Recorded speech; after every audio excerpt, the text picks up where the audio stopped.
अस्सलाम वालेकुम। एक दफ़ा का ज़िक्र है, एक गाँव में एक औरत रहती थी जिसका नाम ज़ैनब था और ज़ैनब का शौहर रियाज़ एक मेहनती किसान था। वो दिन भर खेतों में मज़दूरी किया करता था और रात को जब घर वापस जाता तो उसकी बीवी उससे खुश ना थी। वो एक लालची औरत थी। हालाँकि उसका घर मोहब्बत से भरा हुआ था, लेकिन ज़ैनब को उसकी मोहब्बत नहीं चाहिए थी। वो चाहती थी कि उसके पास बहुत सारी दौलत हो और रियाज़ से जितना होता था वो उसके लिए करता था। लेकिन ज़ैनब को हमेशा उससे शिकायत रहती थी कि उसकी ज़िंदगी आसाइशों से खाली है। ज़ैनब को दौलत से बेपनाह मोहब्बत थी। वो चाहती थी उसके पास बेशकीमती ज़ेवरात, कपड़े और अच्छी ज़िंदगी गुज़ारने के लिए बहुत सारी दौलत हो।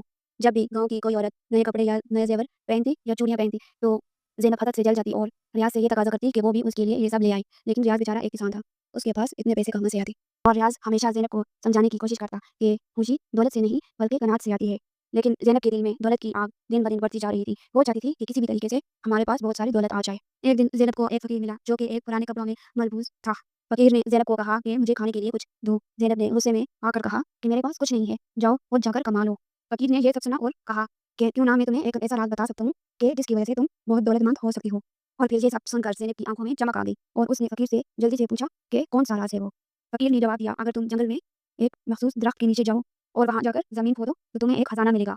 याद रखना कि अगर तुम वहाँ से जो कुछ भी लाओगी तो उसमें से तुम्हें दूसरों का हिस्सा करना होगा, वरना ये खजाना तुम्हारे लिए एक बदकिस्मती बन जाएगा। और ज़ैनब ने दिल ही दिल में फैसला कर लिया कि वो ये खजाना किसी को नहीं देगी। उसने अपने शौहर रियाज़ को काम पर भेजकर खुद जंगल की तरफ चली गई।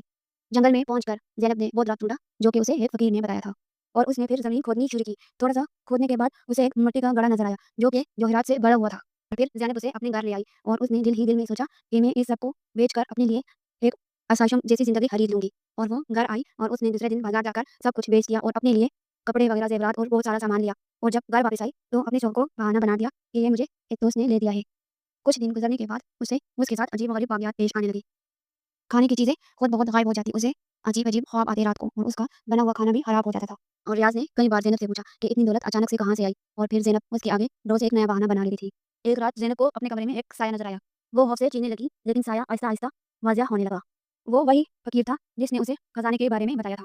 फ़कीर ने सख्त लहजे में कहा कि मैंने तुम्हें बताया था कि खज़ाने में से दूसरों को हिस्सा भी उनको देना, लेकिन तुमने सारी दौलत खुद रख ली और इसका अंजाम अब तुम्हें भुगतना होगा। ये कहकर फ़कीर गायब हो गया और ज़ैनब को ऐसा लगा कि उसके हाथ-पैर आहिस्ता-आहिस्ता सुन्न हो रहे हैं। वो ज़मीन पर गिर गई और उसकी आँखों के सामने अंधेरा छा गया। सुबह जब रियाज़ बेदार हुआ तो उसने ज़ैनब को बिस्तर पर बेहोश पाया। जब उसने ज़ैनब को जगाने की कोशिश की तो उसकी आँखें खुल चुकी थी, लेकिन वो बोलने के काबिल नहीं थी। वो अपने हाथ-पाँव भी नहीं हिला सकती थी। गाँव के लोग हकीम को बुलाने गए और हकीम ने देखकर कहा कि ये किसी बड़े गुनाह का नतीजा लगता है। कुछ दिनों बाद ज़ैनब की हालत और बिगड़ गई। वो अपने किए पर बहुत पछताने लगी, लेकिन वो अब कुछ नहीं कर सकती थी। वो जान चुकी थी कि उसे अब ज़िंदगी के आखिरी दिन बिस्तर पर गुज़ारने हैं और रियाज़ ने उसे देखकर ये समझ लिया कि लालच बुरी बला है।